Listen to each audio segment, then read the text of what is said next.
L'UBB a étrillé Northampton pour ce remake de cette finale. On en parle tout de suite de mes tops et de mes flops. Parmi mes tops, comment ne pas parler de Salesi Rayassi, l'international fidjien a été finalement exceptionnel. Déjà auteur d'un triplé lors de cette rencontre, il a été toujours dans les bons coups, toujours à apporter de sa vitesse, des décalages, de sa puissance également.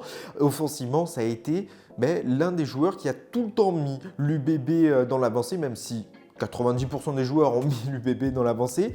Lui, ça a été encore plus que les autres.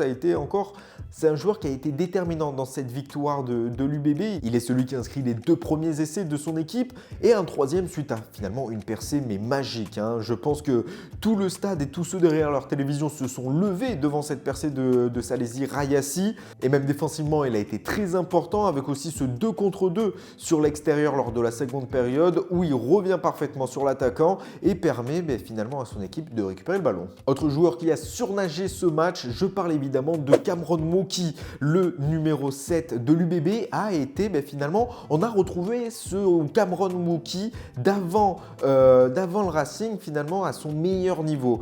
Cameron Moki a été au four et au moulin lors de cette rencontre, que ce soit évidemment dans l'alignement où on connaît quand même ses talents de sauteur en touche et de contreur aussi, ce qui est très important et ce qui fait que Cameron Moki est un joueur un peu à part, c'est cette lecture du jeu lors de ses phases de conquête. Et aussi offensivement, il a été très important avec beaucoup d'avancées, des percussions très importantes, 3 essais aussi également, des essais un peu de filou. Et défensivement, ça a été très propre également avec des plaquages qui permettaient de garder l'attaquant en haut, ce qui permettait de faire des molles et donc récupérer le ballon par la suite. Un mélange de puissance, agilité, vitesse, saupoudré de lecture de jeu, c'est tout simplement magnifique, aussi bien que ses célébrations. En mention honorable, on peut évidemment parler de Jalibert, même diminué, il a été excellent dans le jeu au pied, dans l'animation offensive, il est même auteur d'un essai. On peut également parler de Duprise, Mathieu, mais aussi de la paire de centres Moefana de Porter qui ont été constamment une menace offensivement et défensivement. Collectivement, il y a énormément de bons points à retenir de cette copie bordelaise. La conquête en fait partie, que ce soit en mêlée ou en touche. Ils ont été largement au-dessus de cette équipe des Saints de Northampton, au-dessus de ces Anglais, malgré quand même un pack très intéressant du côté des joueurs d'outre-Manche. Et dans l'animation, la charnière a aussi joué un rôle très important entre jeu rapide, jeu au pied ou encore temps fort avec les gros.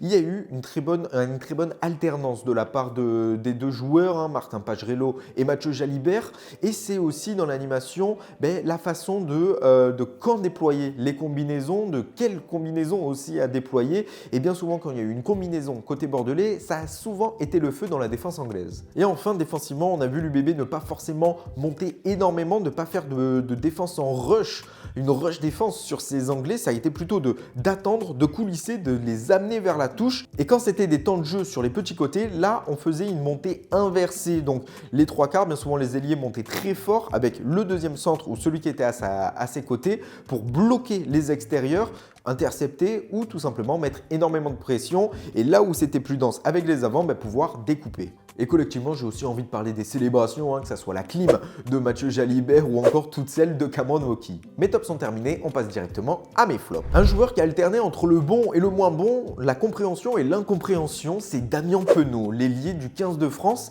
a été un peu parfois dans les nuages, sans être vraiment méchant, c'est qu'on l'a vu parfois un peu attentif, à attendre de ce qui allait se passer. On peut notamment citer sur le premier essai des Anglais où il se fait arracher le ballon par Henry Pollock et ça a été un peu ça pendant toute la rencontre. Plusieurs fois, on pensait qu'il allait à l'essai et pourtant, il veut faire une dernière place. Alors, énormément d'altruisme pour sa part. Peut-être il en a marre de marquer des essais. Après une année record, évidemment, on peut le comprendre. Être altruiste aussi, c'est très très bien. Mais quand il faut finir, l'ailier doit finir. Quand il faut aller au bout, l'ailier doit aller au bout.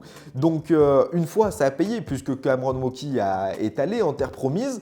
Mais une fois, il aurait pu finir une action plus rapidement. Et non, il a voulu faire une passe qui a été interceptée. Heureusement, il y avait une faute au préalable de la part des Anglais. Mais on se demandait un peu pourquoi. Même Mathieu Lartaud et Dimitri Yachvili ne comprenaient pas forcément le choix de l'international français sur cette passe, sur cette remise à l'intérieur. Quand je parle du bon de Damien Penaud, il y a évidemment tout ce qui est percé, raffut, cadrage débordement, tchic-tchac, retour dans le trafic, ses plaquages aussi, il en a fait 2, dont un bien appuyé et un autre qui permettait de tenir en haut un anglais. Bon, malheureusement, après, il y a eu un peu de chambrage, il y a eu un petit accrochage et la pénalité a été retournée, mais voilà, il y a eu aussi du moins bon avec des plaquages ratés, comme je disais tout à l'heure, il a été un peu attentif et ça a été le cas aussi sur le deuxième essai d'Henri Pollock où on le voyait finalement ne pas aller très vite, ne pas sprinter ni plonger pour aplatir cet essai dans son camp, pour empêcher du coup Pollock de marquer des nouveaux points.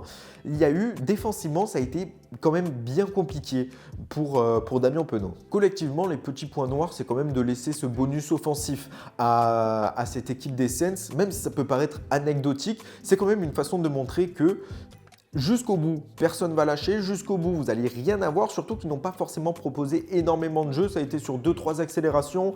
Aussi en fin de match où l'UBB a un peu baissé de volume.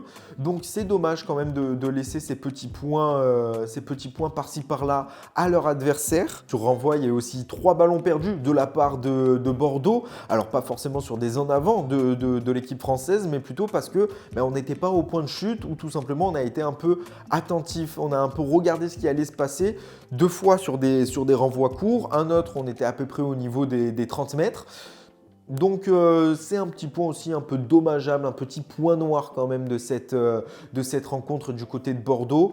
Et on peut parler évidemment, quand il n'y a pas Maxime Lucu face au Perche, c'est un peu plus compliqué. Il y a eu plus de ratés, donc des petits points par-ci par-là qui ont été perdus. Évidemment, quand le score à la fin est de 50-28, c'est pas très grave, mais quand c'est des matchs un peu plus serrés, ça peut vite se payer cash. Si cette vidéo t'a plu, n'oublie pas de t'abonner, commenter, liker, ça fait énormément plaisir. Tous les jours, il y a du contenu, que ce soit sur Instagram, TikTok ou YouTube. Et moi, je te dis à la prochaine sur une autre vidéo. Au revoir.